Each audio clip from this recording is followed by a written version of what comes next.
బంగారాన్ని విడిపించి ఆ రోజు ఆన్లైన్ రేటుకే మేము కొంటాం. Sharma gold company.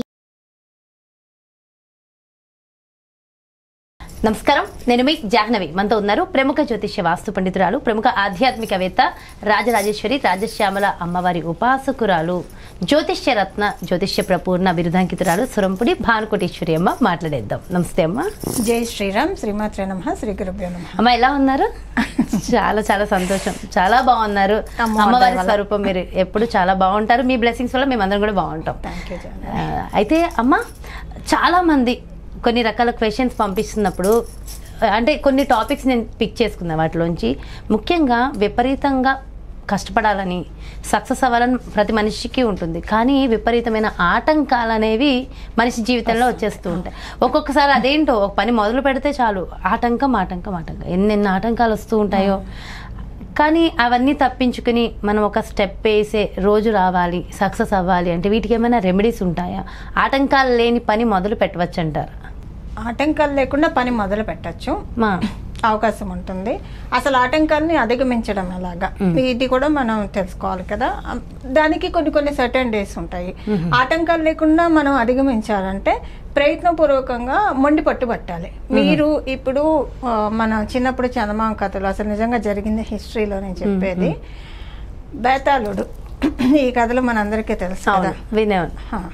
సో రాజుగారు ఎంత విక్రమాదిత్య రాజుగారు ఎన్నిసార్లు బేతాళుడు చెట్టుకి ఎక్కినా సరే మళ్ళీ ఆయన పట్టు వదలకుండా బేతాళుడిని తిరిగి తీసుకొచ్చి మళ్ళీ ఆయన ప్రయత్నం ఆయన కొనసాగించారు. కానీ ఎక్కడ కూడా గివప్ చేసినట్లేదు. దానికే మనకి చాలా ప్రశ్నలు అడిగారు. మనం కథల రూపంలో చిన్నప్పుడు చాలా చదువుకున్నాం అవన్నీ కూడా. అంటే మన సంకల్పం అలా ఉండాలి. Try and try. ఒక్కసారి ఒకవాడు ఏదైనా ఒక అటెంప్ట్లో ఫెయిల్ అయితే దాన్నే మనం ఇంకా లాక్ చేసేయకూడదు. దాన్నే మనం చివరిగా ఇంకా అయిపోయింది, డోర్స్ క్లోజ్ అయిపోయాయని అనుకోకూడదు. అంటే ప్యాషనేట్ అయ్యి మనం చేసే పనులు మళ్ళీ మనం try and try. There is always next time కదా జాహ్నవి. ఇది ఒకటి మనం మైండ్లో పెట్టుకొని చేస్తే కనుక యాక్చువల్గా అందుకే ఇలాంటివన్నీ చిన్నపిల్లలు చదివే చందమామ కథలు అంటే నాకు ఎంత ఇష్టం. ఇప్పటికీ చదువుతారు. ఇప్పటికీ అందులో చిన్నప్పుడు కూడా పురాతన చందమామ కథల్ని ఇంకా ఎక్కువగా పర్టికులర్ గా, అందుకే మీరు అప్పుడు అడగంగానే చాలా చక్కగా మొదలు పెట్టాము. అవును, ఇంకా అడుగుతున్నా చందమామ కథలు ఇంకా చెప్పండి అని చాలా చదివేదాన్ని. అప్పుడే అనిపించేది అంటే పిల్లలకి, అప్పుడు అనిపించలేదు అనుకోండి, తర్వాత అనిపించేది పిల్లలకి ఆ కథలన్నీ ఏం నేర్పిస్తూ ఉంటాయి. ఏదైనా ఒక విషయాన్ని మనం సంకల్పించినప్పుడు అది మనం సాధించేదాకా పోరాట పటిమని వదలకూడదు. మనలో ఉన్న పోరాట పటిమని అలానే పదిలంగా ఉంచుకుంటూ పోరాడుతూనే ఉంటే డెస్టినీ మనకి సహాయం చేస్తుంది. ఆ కథలో జరిగింది అదే కదా, రాజుగారికి జరిగింది. సో అది ఇక్కడ అప్లై చేయాలి. ఫస్ట్ ప్రాక్టికల్గా ఇది అప్లై చేయాలి. సెకండ్ థింగ్ ఏంటంటే భగవంతుడిని ఆశ్రయించాలి. ఎప్పుడైనా సరే భగవంతుడిని ఆశ్రయిస్తూ మన ప్రయత్నం మనం చేసుకుంటూ ఉంటే కనుక అది ఏదైనా సరే సక్సెస్ఫుల్ అవుతుంది. ఇప్పుడు భగవంతుడిని ఎలా ఆశ్రయించాలి? మనకి ఇప్పుడు మనం ఫిబ్రవరిలో ఉన్నాం కదా, సోమవారం దశమి రోజు చాలా మంచి రోజు. ఈ ఫిబ్రవరి దశమి, సోమవారం 5వ తారీఖు. 5వ తారీఖు ఓకే, 5వ తారీఖు దశమి సోమవారము. ఆ రోజు అనురాధ నక్షత్రంతో కూడి వచ్చింది. దశమి తిథి మనకి మంచిది. యాక్చువల్గా విజయదశమి అని కూడా మన అమ్మవారిని ఆ రోజు మనం సెలబ్రేట్ చేసుకుంటూ ఉంటాం కదా. దశ పాపాలని హరించే తిథి దశమి అని చెప్తుంది. అది ఏ దశమి అయినా అదే విజయదశమి ఎక్కువగా ఉంటుంది, బట్ దాని ఇంపాక్ట్ ఉంటుంది. ఇంపాక్ట్ మామూలుగా కూడా క్యారీ అవుతుంది. తిథి దేవతలు ఉంటారు జాహ్నవి, ఆ తిథి చాలా మంచి తిథి. ఆ రోజు మనము భగవంతుని దర్శించడము, ఏదైనా ఆలయానికి వెళ్ళి దర్శించుకోవడము, లేదా ఇప్పుడు కొంతమంది ఇప్పుడు చాలామంది చేస్తున్న పని ఏంటంటే వాళ్ళు ఉన్న చోటే మంచి అఫర్మేషన్స్ ఇచ్చుకుంటున్నారు. అలా ఇవ్వడానికి కూడా కాలబలం దైవబలం కలిసి వచ్చే రోజు. ఆ రోజు ఫుల్ పాజిటివ్ స్ట్రెంగ్త్ ఉంటుంది. మీరు అదే అంటే ఏం లేదు, ఇప్పుడు ఇక్కడ ఉండి అంత మంచి జరుగుతుంది, ఇప్పుడు నేను అనుకుంటున్న పని అయిపోతుంది అని అనుకుంటూ ఉంటున్నాం కదా, అది ఎక్కువ అనుకోవాలి. అలా ఎక్కువ అనుకోవాలి. ఆ రోజు పొరపాటున కూడా నెగిటివ్స్ అనుకోవాలి. అంటే ఇప్పుడు నేను ఇంతే అని నేను అనలేను, ఎందుకంటే నేను నా గురించి జనరల్గా చాలా మంది ఏంటంటే వాళ్ళు ఎంతే ఉంటారేమో, వాళ్ళకి ఇంకెదుగుదల రాదేమో, వాళ్ళ జీవితం ఎంతో, ఇలా ఎవరికి వాళ్ళు నిందించుకుంటూ ఉంటారు కదా. పొరపాటున ఇలాంటి డేస్లో చేయకూడదు. అలాంటి డేస్లో చేస్తే అవి లాక్ అయిపోతాయి.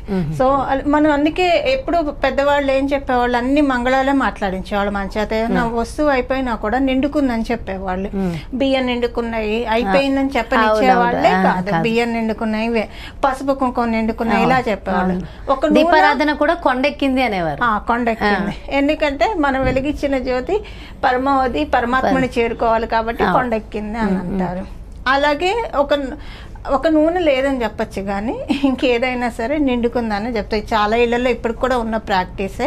సో అంటే ప్రతి దాంట్లో కూడా సన్మంగళాలు మాట్లాడడం మన చిన్నప్పటి నుంచి మన నరాల్లో ఇంజెక్ట్ చేశారు. అంటే దేన్నైనా పాజిటివ్ గానే స్వీకరించండి, అయిపోయిందంటే నిండుకుంది మళ్ళీ తెచ్చుకోవాలి అని చెప్పేసి ఇలా ప్రతిదీ కూడా. ఇప్పుడు ఇదంతా ఎందుకు చెప్తున్నానంటే ఈ సోమవారం పొరపాటున కూడా నెగిటివ్స్ మాట్లాడొద్దు.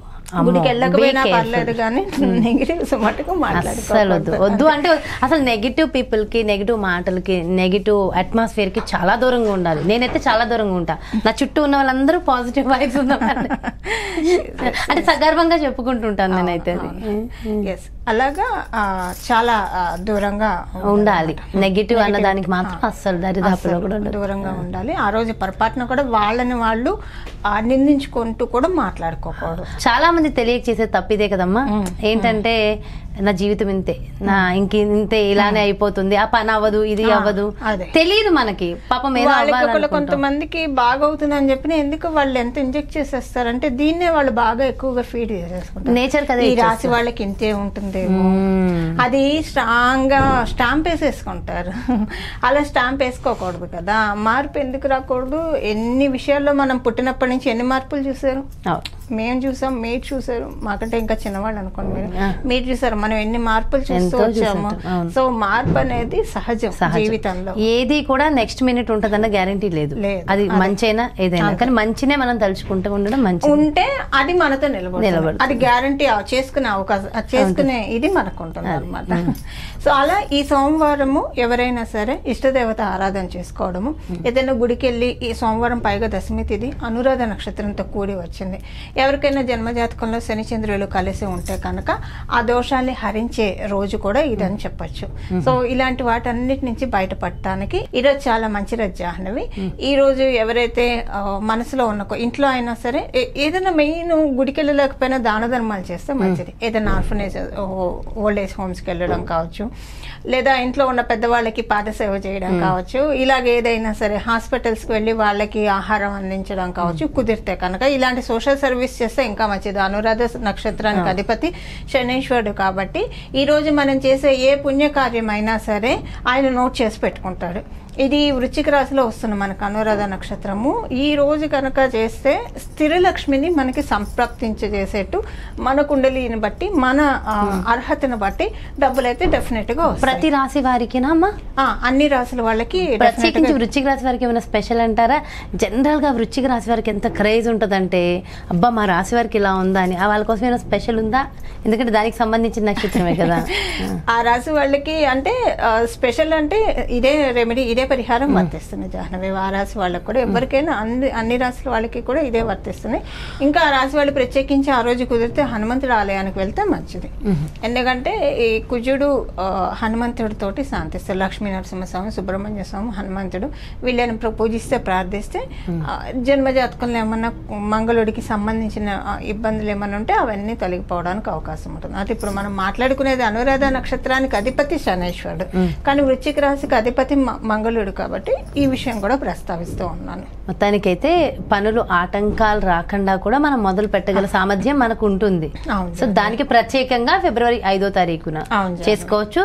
ఒకవేళ ఇంకొక చిన్న ప్రశ్న, ఈ వీడియో ఎవరైనా కాస్త లేట్ గా చూసిన వాళ్ళు ఉన్నారనుకోండి, ఆ రోజు ఇంకా వేరే ఏమన్నా దీనికి సొల్యూషన్ ఉంటుందా? వేరే ఏమన్నా సొల్యూషన్ అంటే మళ్ళీ వచ్చే నెల అనురాధ నక్షత్రం ఏ రోజు వస్తుందో చూసి, ఇంకా అంటే ఇప్పుడు సోమవారం వచ్చింది. యాక్చువల్ గా మనకి సోమవారం అనురాధ నక్షత్రం మానస యోగాన్ని ఇస్తుంది, కార్యసిద్ధి అనమాట. 1 month లో పని అయిపోతుంది. అంటే ఆ మామూలు కోరికలు అయితే కనుక డెఫినెట్ గా అవుతుంది అనమాట. ఓవర్ నైట్ స్టార్ అని అలాంటి కోరికలు కాకుండా ఇంక ఎలాంటి కోరికలు అయినా సరే డెఫినెట్ గా కష్టపడుతూ దానికి తగిన ఫలితం ఏదో ఆశించినా అది అయిపోతుంది. 1 month లోపల అయిపోతుంది. సోమవారం అనురాధ నక్షత్రం చాలా మంచి కలయిక. మానస యోగము డెఫినెట్ గా 15 days లోనే అవుతుంది. మాక్సిమం ఉంటే 1 month లో ఆ పని అయిపోతుంది. ఆ రోజు స్టార్ట్ చేసిన అసలు ముందు ఆ రోజు భగవంతుడికి వెళ్ళి నా వంతు ప్రయత్నం నేను చేస్తున్నా, నీ సహకారం కూడా నాకు అందించిన ఆయన అని చెప్పి దండం పెట్టుకొని వస్తే ఆ పని షార్ట్ గా అవుతుంది.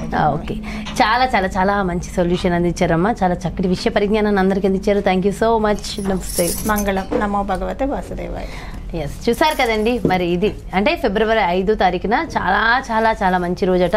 మరి మన పనులలో ఆటంకాలు వస్తున్నాయన్నప్పుడు ఆ ఆటంకాల నుంచి మనం ఇబ్బందులు పడకుండా ఉండాలి అంటే మరి చక్కటి సొల్యూషన్ ఫిబ్రవరి 5 సోమవారం దశమి అనురాధ నక్షత్రం. మరి ఈ సందర్భంగా ఎంతో చక్కటి సొల్యూషన్ అందించారు కదా. మరో చక్కటి ప్రత్యేకమైన కార్యక్రమంతో మళ్ళీ మీ ముందుకు వచ్చేస్తాను. మరి అదేవిధంగా మీ యొక్క జాతకానికి సంబంధించి కానీ లేదంటే మీ ఇంటి వ్యాపార వాస్తుకు సంబంధించి కానీ మరి అమ్మని సంప్రదించాలి, అపాయింట్మెంట్ కావాలి అనుకుంటే క్రింద డిస్ప్లే అవుతున్నటువంటి నెంబర్స్కి కాల్ చేయండి. నమస్కారం.